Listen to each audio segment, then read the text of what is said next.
వాహన చోదకులు క్షేమంగా వెడతామని వీధిలోకి వచ్చారు. కాబట్టి తాను విశ్రాంతి తీసుకోకుండా అలాగే నిలబడి, ఒక రక్షక భటుడు, ఒక పోలీస్ కానిస్టేబుల్ నిలబడుతున్నాడు అంటే ఆయన వేసుకున్న బట్ట రంగులోంచి ఆయనకి ఆ స్ఫూర్తి ఏర్పడింది. ఒక బట్ట రంగులోంచి ఆచారం అలా రాగలిగితే, అటువంటి స్ఫూర్తి రాగలిగితే, వేదంలో చెప్పబడినటువంటి ఆచారం మనసుని పవిత్రం చేస్తుందని ఎందుకు నమ్మలేం మనం? అది మనసుని పవిత్రం చేసి తీరుతుంది. మనసు మీద ప్రభావం చూపించడం కోసమే ఆచారకాండ వచ్చింది. ఒకసారి మనసు పవిత్రమైపోయింది అనుకోండి, చేసిన పనితో సంబంధం ఉండదు. పవిత్రమైనటువంటి మనసు కలిగినటువంటి వాడు చేస్తున్నటువంటి పని పైకి చూడడానికి చాలా ప్రశ్నార్థకమైన రీతిలో ఉన్నప్పటికీ యథార్థమునకు ఆయన మనసు సంస్కరింపబడి పవిత్రమై ఉన్నది కనుక దాని వలన ఆయన ఏ పాపమును పొందడు. మనసు పవిత్రమవడం అనేటటువంటిది అంత ముఖ్యం. ఎందుచేత అంటే మన ఏవ మనుష్యాణం కారణం బంధమోక్షయోహో. మనిషి బంధనాన్ని పొందిన, మోక్షాన్ని పొందిన కేవలము మనసు వలన మాత్రమే అది సాధ్యమవుతుంది. అందుకే ఎన్ని తీర్థయాత్రలు చెయ్యండి, ఎన్ని గ్రంథాలు చదవండి, ఎన్ని వ్రతాలు చెయ్యండి, ఎన్ని దేవాలయాలకు వెళ్ళండి, ఎన్ని నిత్య నైమిత్తిక కర్మలు చెయ్యండి, ఇవన్నీ దేని కొరకు అంటే మనశ్శుద్ధి కొరకు. ఆ మనశ్శుద్ధి కొరబడిపోయిందనుకోండి, బాహ్యంలో ఎన్ని కర్మలు చెయ్యండి దాని వలన వచ్చేటటువంటి ప్రయోజనం శూన్యమైపోతుంది. అందుకే ఒకసారి మనసు పవిత్రమైపోయిందనుకోండి, ఆయన ఏ కర్మ చెయ్యనివ్వండి, ఆ కర్మ పైకి చూడడానికి ఎంత ప్రశ్నార్థకంగా, ఎంత హేయంగా అనిపించనివ్వండి, దాని వలన అవతల వ్యక్తి మాత్రం పతనం పొందడు. మీకు నేను ఒక ఉదాహరణ చూపించాలి అంటే, శ్రీరామాయణంలో సీతాన్వేషణం చేస్తున్నారు స్వామి హనుమ. ఆ సీతాన్వేషణం చేసేటప్పుడు ఆయన రావణాంతఃపురంలో నిద్రపోతున్నటువంటి అనేక మంది స్త్రీల వంక చూశారు.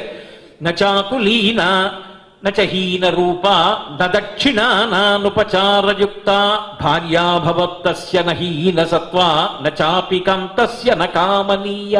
వాళ్ళందరూ సామాన్యమైన స్త్రీలేం కారు, మహాసౌందర్యవంతులు. కానీ ఎవరి ఒంటి మీద ఉండవలసినటువంటి బట్ట వారి ఒంటి మీద సరిగ్గా లేదు. సీతమ్మేనా సీతమ్మేనా అని అందరినీ పరీక్షగా చూస్తూ హనుమ సీతాన్వేషణం చేశారు. బయటికి వచ్చిన తర్వాత ఆయనకు ఒక అనుమానం వచ్చింది. నిద్రపోతున్నటువంటి స్త్రీలు, పరకాంతలు, ఒంటి మీద బట్ట సరిగ్గా లేని వాళ్ళని వెళ్ళి నేను చూశానే, నాకు పాపం కలిగిందా అనుకున్నారు. వెంటనే ఆయనే ఒక మాట చెప్పారు. మనోహిహేతు సర్వేషాం ఇంద్రియాణం ప్రవర్తనే శుభాశుభా స్వవస్థాసు తచ్చమే సువ్యవస్థితం అన్నారు. నేను చూసినప్పుడు నా మనసు కదిలి ఉంటే, నా మనసు అక్కడ లగ్నమైతే, నా మనసు దానినే స్మరిస్తే, అందులోంచి ఏదైనా పాపపుటాలోచన వస్తే నేను తప్పు చేసిన వాడను. తప్పిపోయినది స్త్రీ సీతమ్మ. తప్పిపోయినది స్త్రీ అయినప్పుడు స్త్రీలలో అన్వేషించాలి, తప్పిపోయినది ఆవుదూడైనప్పుడు ఆవుదూడలలో అన్వేషించాలి. కాబట్టి నేను స్త్రీలలో అన్వేషించాను. వారు ఎలా ఉన్నారన్న విషయం నాకు జ్ఞాపకం లేదు. నాకు జ్ఞాపకం ఉన్న విషయం ఒక్కటే, ఈమె సీతమ్మ కాదు, ఈమె సీతమ్మ కాదు, ఈమె సీతమ్మ కాదు అంటూ విడిచిపెట్టి వెళ్ళిపోయాను. కాబట్టి నేనే పాపం చేశాను? నా మనసు దేని పట్ల ప్రభావితం కాలేదు కదా, కాబట్టి నేను పాపకర్మని ఆచరించిన వాడను కాను అన్నారు. అందుకే ఇంద్రియముల యొక్క ధర్మం ఇంద్రియానిది. కంటికి చూడడం ధర్మం. కన్ను చూసిన మనసు వికృతమైనటువంటి రీతిలో కదలనటువంటి స్థితిని పొందాలి అంటే అది ఆచారకాండ ద్వారా సాధ్యమవుతుంది. మనిషి మనీషిగా బ్రతకాలి అంటే, మనిషి 10 మందికి మార్గదర్శనం చెయ్యగలిగిన వాడు కావాలి అంటే, ఆయనున్నారు మనకేమిటి అని సమాజం భద్రత పొందాలి అంటే, అందరూ క్షేమంగా జీవించగలిగినటువంటి సంస్కారము ప్రతివారి యందు అంకురించాలి అంటే, వ్యక్తి శ్రేయస్సుని, వ్యక్తి అభ్యున్నతిని, సామాజికమైనటువంటి ప్రయోజనాన్ని, సమాజము యొక్క అభ్యున్నతిని దృష్టిలో పెట్టుకుని భగవంతుడు ఆచారకాండనిచ్చాడు తప్ప ఏదో యాంత్రికంగా బలవంతంగా ఇలా ఉంటేనే పుణ్యం ఇస్తానని రుద్దడం భగవంతుని యొక్క ఉద్దేశ్యం కానే కాదు. అందుకే మీరు ఒక్క విషయాన్ని బాగా గమనించండి. ఆచార కాండలో ఎన్నో మినహాయింపులను భగవంతుడిస్తూ ఉంటాడు. ఏ ఒక్క నియమం కూడా యథాతథంగా మీరు ఇలాగే పాటించాలి. ఒకవేళ మీరు ఈ నియమాన్ని ఇలా పాటించకపోతే వ్యతిరేక ఫలితం వస్తుంది తప్ప ఒక్కనాటికి మీకు అనుకూలమైనటువంటి ఫలితము రాదు అని పూర్తి స్థాయిలో నిర్ధారణ చెయ్యడు. ఎందుకు చెయ్యడు అంటే వయస్సుని దృష్టిలో పెట్టుకుంటాడు. స్త్రీయా పురుషుడా, ఆయన యొక్క స్థితి ఏమిటి, రోగగ్రస్తుడై ఉన్నాడా, ఆ దేశమేమి, ఆ కాలమేమి, ఈ విషయాలన్నీ కూడా దృష్టిలో పెట్టుకుని ఆచారకాండ వస్తుంది. ఉదాహరణకి దేశాచారం అంటాం. ఇప్పుడు నేను ఇక్కడ కూర్చుని మీతో ఇందాక ఒక మాట చెప్పాను, పంచ కట్టుకుని ఉత్తరీయం వేసుకుని పూజ చెయ్యండి అని. వచ్చే సోమవారం నాడు నేను ఒక శివాలయంలోకి వెళ్ళి అభిషేకం చెయ్యాలి అని అనుకుంటే అలా పంచ కట్టుకుని ఉత్తరీయం వేసుకుని అభిషేకం చెయ్యడానికి వెళ్ళాలి. కేదార్ పట్టణంలో అభిషేకం చేసేటటువంటి అర్చకుడు కూడా అలాగే పంచకట్టుకుని ఉత్తరీయం వేసుకుని అభిషేకం చెయ్యాలన్న నియమాన్ని అన్వయం చెయ్యవలసి వచ్చిందనుకోండి, అసలు ఆయన బ్రతకగలడా?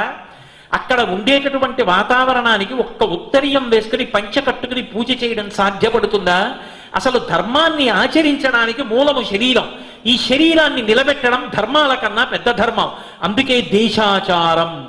కేదారం పట్టణం దగ్గరికి వెళ్ళేటప్పటికి ఎన్ని ఉన్ని బట్టలైనా ఒంటికి తొడుక్కుని అన్ని శాలువాలు కప్పుకుని అభిషేకం చేసినా ఈశ్వరుడు దాన్ని తప్పు పట్టలేదు. అలాగే రోగగ్రస్తుడైన వ్యక్తి ఉన్నాడనుకోండి, ఆయన స్నానం చేయకపోయినా పర్వాలేదు, కంఠం వరకు స్నానం చేస్తే చాలు. ఒకవేళ కంఠం వరకు కూడా స్నానం చెయ్యలేడనుకోండి, మొల వరకు తడిపితే చాలు. మొల వరకు కూడా తడపలేడనుకోండి, కాళ్ళు కడుక్కుంటే చాలు. కాళ్ళు కూడా కడుక్కోగలిగినటువంటి స్థితి లేదు, ఒళ్ళు వణికిపోతోంది అనుకోండి, విభూతి చల్లుకుంటే చాలు. విభూతి కూడా చల్లుకోలేడనుకోండి, గోవిందా అంటే చాలు. గోవిందేతి సదా స్నానం. గోవిందా అని కూడా తాను అనలేడనుకోండి, కొడుకు ఇంత విభూతి తల మీద తండ్రికి వేస్తే చాలు. కానీ నేను స్నానం చెయ్యడానికి కావలసినటువంటి ఆరోగ్యాన్ని అంతటినీ పొంది ఉండి కూడా గోవిందా అని స్నానం చేయడం మానేస్తానంటే మాత్రం అంగీకరించాడు. అది సమర్థతని బట్టి మినహాయింపు ఉంటుంది. నువ్వు పంచ కట్టుకోవడానికి సమర్థత ఉండి కట్టుకోనంటే ఒప్పుకోరు. నువ్వు స్నానం చెయ్యడానికి తగినటువంటి సమర్థత పొంది ఉండి కూడా నేను స్నానం చెయ్యనంటే అంగీకరించరు. నిజంగా నువ్వు జ్వరపీడితుడవై ఉన్నావు, అనారోగ్యంతో ఉన్నావు, గోవిందా అని ఊరుకో, గోవిందా అని పూజ చేయి, గోవిందా అని సంధ్యావందనం చేయి, గోవిందా అని క్రతువు చేయి. భగవంతుడు తప్పు పట్టడానికి సిద్ధంగా లేడు. అందుకే ఆచారకాండ విషయంలో తెలిసి కాని తెలియక కాని మూఢాచారములన్న ప్రచారములు చెయ్యకూడదు. ఎప్పుడూ కూడా ఆచారం అనేటటువంటిది అందరికీ సౌలభ్యంగా ఉండేటట్టుగా నిర్ణయించడానికి ప్రయత్నం చేశారు తప్ప ఆచారకాండ ద్వారా మనసుని శుద్ధం చేసి మనిషి మరింత పైకి ఎదిగి సమాజమునకు పనికొచ్చేటటువంటి వాడిగా సమాజ భద్రతకి ఉపకరణమయ్యేటట్టుగా ప్రయత్నించారు తప్ప కేవలము మౌఢ్యంగా తంతుగా ఆచారాన్ని పాటించకపోతే ఏ ఫలితాన్ని ఇవ్వడం సాధ్యం కాదని భగవానుడు ఎప్పుడూ ప్రతిపాదించాడు. అందుకే ఆ విషయాన్ని చాలా జాగ్రత్తగా మనసులో పెట్టుకుని మాత్రమే ప్రవర్తించవలసి ఉంటుంది. మీరు చూడండి, లోకంలో ఆచారకాండయే సామాన్య ధర్మాలుగా పరివర్తన చెందుతుంది. అంటే ఎవరు ఎక్కడికి చెందినవారు కానివ్వండి, ఏ దేశమునందున్నవారు కానివ్వండి, ఏ కాలమునందున్నవారు కానివ్వండి, ఎట్టి స్థితిలో ఉన్నవారు కానివ్వండి, తప్పకుండా ఆచరించి చూపించవలసినటువంటి విషయాలు 5 మాత్రం మనుష్య జాతికంతటికి ప్రబోధం చేసింది శాస్త్రం. ఈ 5 నువ్వు పాటించడం మాత్రం మరిచిపోవద్దు. ఈ 5 పాటించడంలో, ఈ 5 ఆచరించడంలో వైక్లభ్యం పొందితే అసలు మనిషి జీవితానికి అర్థం ఉండదు. అందులో మొట్టమొదటిది సత్యము, రెండవది శౌచము, మూడవది అహింస, నాలుగవది ఇంద్రియ నిగ్రహము, ఐదవది అస్థేయము. అంటే సత్యము అంటే ఎప్పుడూ కూడా అబద్ధమాడకుండా ఉండగలగడం. రెండవది శౌచము అంటే బాహ్యమునందు శుభ్రతని కలిగి ఉండడం. ఇది ఈనాటిది కాదు, వేదకాలం నుంచి కూడా శౌచం గురించి మాట్లాడినటువంటి దేశం ఏదైనా ఉంటే బహుశः ప్రపంచంలో భారతదేశము అందులో అగ్రస్థానంలో ఉంది. కాబట్టి శౌచము, అది కూడా బాహ్యాభ్యంతర శౌచము. పైకి శుభ్రంగా ఉండాలి, మనసు శుభ్రంగా ఉంచుకోవాలి. రెండిటికి కావలసినటువంటి విధి విధానములను శాస్త్రం ఇచ్చింది. మూడవది అహింస, ఎవ్వరినీ బాధ పెట్టకుండా ఉండడం. నాలుగవది ఇంద్రియ నిగ్రహం, ఇంద్రియములను నిగ్రహించడం. చిట్ట చివరది ఆస్తేయము. ఆ వరుస క్రమాన్ని మీరు ఎలా మార్చండి, నాకేం అభ్యంతరం లేదు. ఆస్తేయం అంటే దొంగతనం చెయ్యకుండా ఉండడం. ఈ 5 అందరూ ఆచరించి చూపించాలి.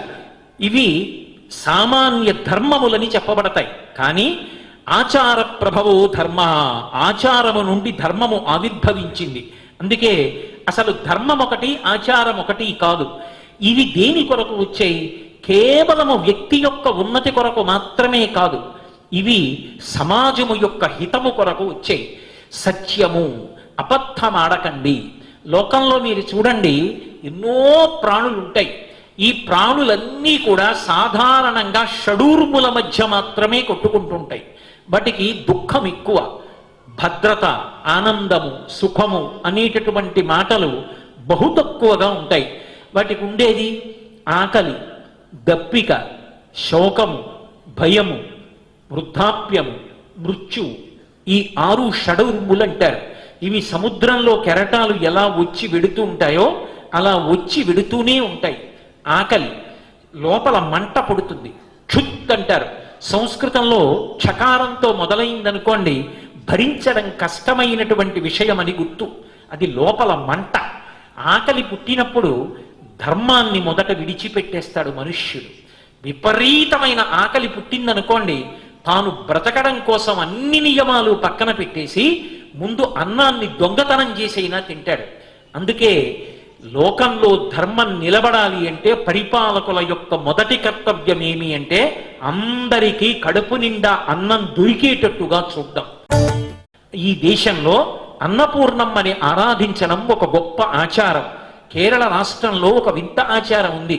అన్నపూర్ణమ్మ ఆలయంలో నైవేద్యం పెట్టి పగలంతా అన్నదానం చేసి రాత్రివేళ పదార్థాలన్నిటినీ గిన్నెల్లో పెట్టి బాగా ఎక్కువగా చెట్లు పెరిగి ఎవ్వరూ వెళ్ళనటువంటి ప్రదేశంలోకి తీసుకెళ్లి ఉంచుతారు. దొంగలు కూడా ఎంత దొంగతనం చేసి దారి తప్పిన వాళ్ళైనా వాళ్ళకి ఆకలి ఉంటుంది కదూ, ఆమె అమ్మ కదూ. ఆ అమ్మ కొడుకు దొంగ అయితే మాత్రం అన్నం పెట్టకుండా ఉంటుందా? అక్కడ పదార్థాన్ని పెడితే దొంగతనానికి అలవాటు పడిన వాళ్ళు కూడా వచ్చి ఆ అన్నం తిని పెడుతూ ఉంటారు. బహుశः ఆ ప్రసాదం వాళ్ళని ఎప్పటికైనా మార్చి జనజీవన స్రవంతిలోకి కలుపుతుంది ఆ అన్నపూర్ణమ్మ ప్రసాదం. ఆమె అన్నం ఒక్కటే పెడుతుందా? శంకర భగవత్పాదులల్లా జ్ఞాన వైరాగ్య సిద్ధ్యర్థం భిక్షాం దేహి చ పార్వతి అన్నారు. ఆ తల్లి యొక్క ప్రసాదం ఎప్పటికైనా మనిషిని సక్రమమైనటువంటి మార్గంలోకి తిప్పుతుంది. సత్యం, అబద్ధమాడవద్దు. రామచంద్రమూర్తి రామాయణంలో ఒక మాట అంటాడు, సత్యమేవీశ్వరోలోకే సత్యం పద్మాశ్రితా సదా సత్యమూలాని సర్వాణి సత్యాన్నాస్తి పరం పదం అంటాడు. అసలు సత్యమేవీశ్వరోలోకే, సత్యమునందే ఈ లోకమంతా నిలబడి ఉన్నది. సత్యం పద్మాశ్రితా సదా, ఎవరు అబద్ధమాడకుండా సత్యం పలకడానికి అలవాటు పడి ఉంటాడో ఆ వ్యక్తి ఉన్న చోట లక్ష్మీదేవి తాండవిస్తూ ఉంటుంది. లక్ష్మి అన్న మాటని బాగా అర్థం చేసుకోండి. కోట్లకి కోట్ల ఐశ్వర్యము లక్ష్మి అని చెప్పడం అన్ని వేళలా సాధ్యం కాదు.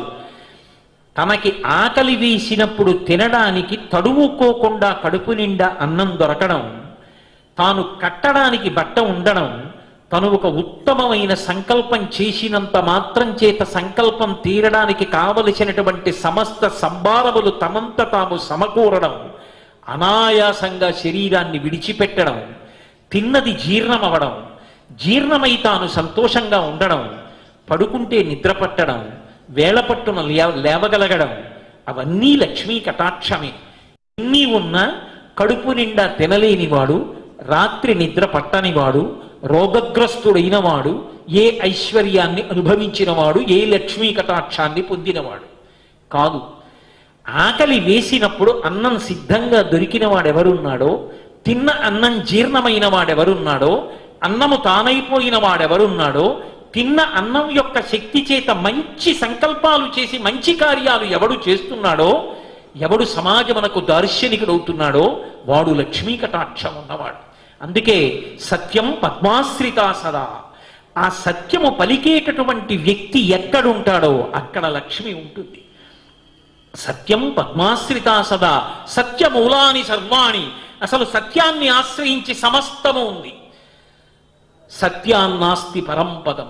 అసలు సత్యం కన్నా గొప్పదైనటువంటి పథం, విశేషం, మార్గం, స్థానం ఇంకొకటి లేదు అన్నాడు రామచంద్రమూర్తి.